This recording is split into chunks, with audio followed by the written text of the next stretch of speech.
discipline. mooy li nga xamante ni moom la ñu bañ a def depuis plus de 60 ans. On diffère les combats, Abdoulaye Der. C'est-à-dire que lu ñu war a régler définitivement moom la ñuy ñëwaat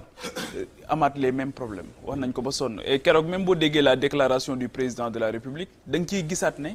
ñun li ñuy tere yépp moom moo fa feeñaat yow ñoo ngi ci biir benn crise nga xëy annoncé 350 milliards alors que ñun boobu ba tey dañ doon wax ne jàpp nañ ne li tax sunu politique publique yi les effets escomptés duñu ko ci am mooy parce que dañu manque planification ak évaluation dañu même les bilans da nga koy basé rek maa ngi koy wax keroog ne am na boroom xam-xam bu wax ne les chiffres sont des êtres très fragiles qui si on les manipule peuvent te dire tout ce que tu veux entendre ñun on mesure les impacts sur les chiffres chiffres yi rek la ñuy kii alors que duñu mesurer impact yi réellement yi nga xamante ni moom lay am on est dans une crise c'est une grande opportunité boo xamante ni war nañu permettre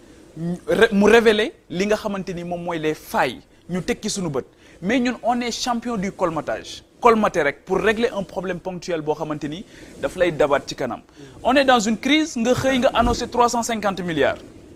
alors que à côté am nga ay instruments yoo xamante ni nee nga moom moo ñëw pour régler les problématiques de jeunesse dans cette crise justement où on a besoin de sérénité et de lucidité on voit un ministre de l'Intérieur boo xamante ni fidèle à sa formation initiale apparaît comme un procureur boo xam dafay chargé comme pas possible. Oui, il fait du réquisitoire. C'est incroyable dans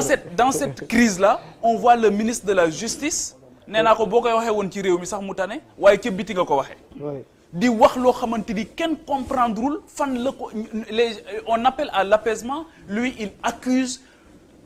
une frange importante boo xamante ni mosuñu am soxla ba laaj ko frange la boo xamante ni déboussolé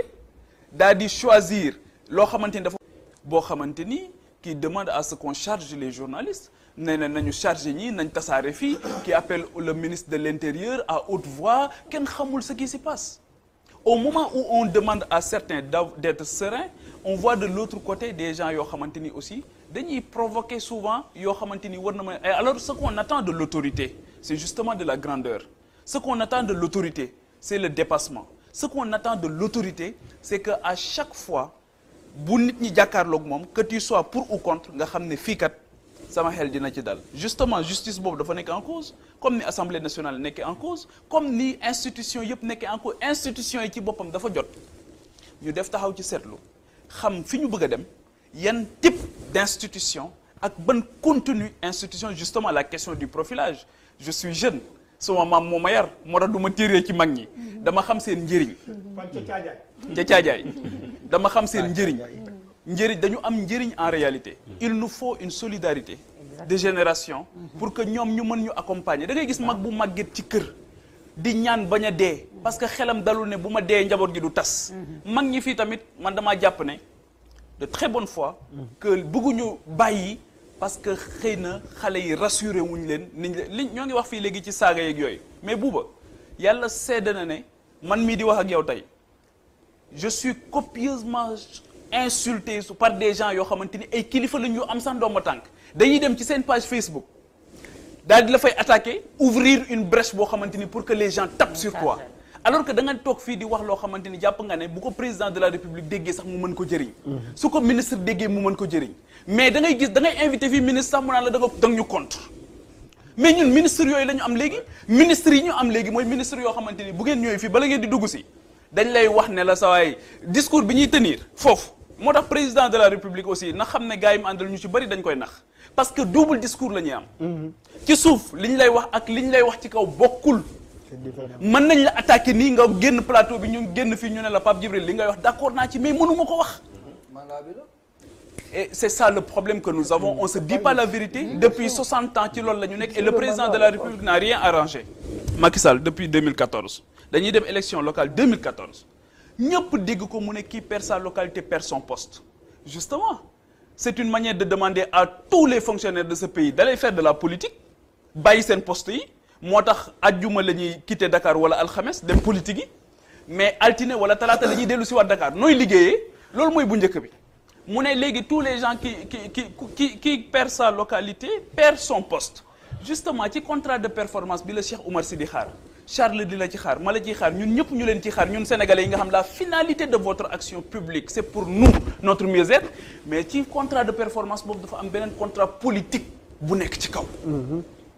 justement il faut que nga joxe ay résultats politiciens. moo tax la question de la jeunesse nee naa leen bàyyi leen di jox jeunesse bi pourquoi forcément on doit confier le département de la jeunesse à des jeunes pourquoi je ne le comprends pas je ne le comprends pas parce que déjà le plus souvent ki ngay tabb dafay bokk ci parti à l'intérieur de ce parti rek am na ci ay ñoo xamante ni il se regarde en chien de faïence ak moom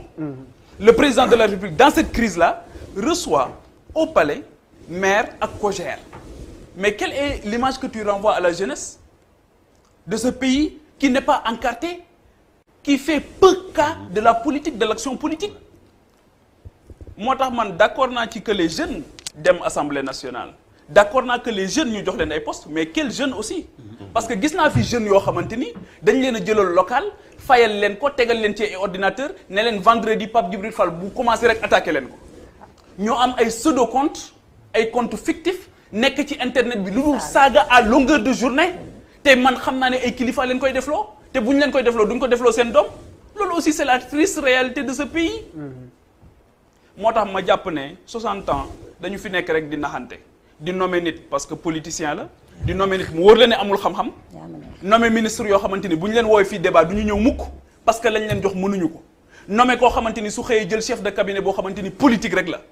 nga jël ay nit yu xarañ indi leen ñu am compétence nga teg leen ci côté politicien boo xamante ni saa bu xëyee di remettre en cause sa légitimité parce que bi muy taal pneu di sànni xeer yow nekkoo fi woon. auditons nos directions pour voir le profilage qu'on a regardons les contrats spéciaux comment ils sont combien ils sont alors que compétence bi nekku fi alors que ñoom ñooy cheville ouvrière on a des directeurs yoo xamante ni fii faale wuñu ministres yi leen yilif ñeme wuñu leen a sax woolu xam naa fi ñoo xamante ni réunion de coordination sax du ñu dem wuy ji ministres yi mais qu'est-ce que nous voulons il faut qu'on règle définitivement ces problèmes sinon yàlla xam na ne 2012 dañ ne woon plus jamais ça parce qu'on avait 12 morts wala plus de 12 morts ren laps de temps on a combien de morts ay jeunes ay jigéen génn ñëpp di manifester mais je vous assure si on ne règle pas définitivement ces problèmes là bàyyi caaxaan yi nga xamante ni moom la ñu nekkee def planification def suivi évaluation on règle définitivement certains problèmes mais bis repetita dinañ delluwaat si fii am naa ñun sax mën nañu cee bañ a bokk ñeneen ñooy ñëwaat toogaat di débat di waxtaan ci problème yi franchement allez ñu gaawantu en fait c'est-à-dire dama seetlu ni que ni ñuy bu ñuy aborde la manière dont nous abordons cette affaire là dañ ko teg simplement ci benn angle bu économique les jeunes ne travaillent pas la question de l'emploi c'est pas simplement ça il y a également une question de besoin de justice pour tout le monde quoi c'est-à-dire de besoin de justice xam nga en fait il y a des gens qui sont sortis parce que dañ ne du ñu nangu ku ñu teg injustice parce que tous ceux qui se sont retrouvés dans la rue ne sont pas forcément des gens sans emploi il y a des gens yoo xamante ne aussi ils ont été étouffés par la crise ay dawalkatu cag-cag la ñu woon ay tel et cetera am na ñoo xamante ne yeneen job lañ doon job lu ñu autorisé ils étaient dans les bars et cetera tout ça c'est xam nga en fait et puis aussi les espaces de loisirs ont été fermés les gens des fois dañu soxla noyyi loolu c'est important loolu nag boo leen ko teree teg ci aussi ñuy xool ni que effectivement on a quand même il y a un problème c'est-à-dire le rétablissement de l'état de droit nit ñi dañ ko soxla ci réew mi bu loolu weesoo c'est-à-dire généralement on a créé dañuy xool on dit les jeunes les véritables jeunes se trouvent dans les quartiers ils sont dans les quartiers et ces jeunes qui sont dans les quartiers il faut également qu'ils aient des interlocuteurs parce que effectivement pour man les histoires de conseil de quartier dañ ci war a dellu si waat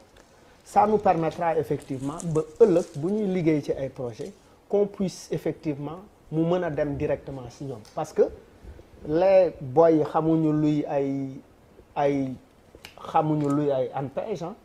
xamuñu ko c'est-à-dire parce que ça correspond pas effectivement correspondrul pour la plupart avec avec li nga xamante ne moom la majoritairement jeunes yi di exercer di liggéey moom la ñuy gagner seen vie il faut quand même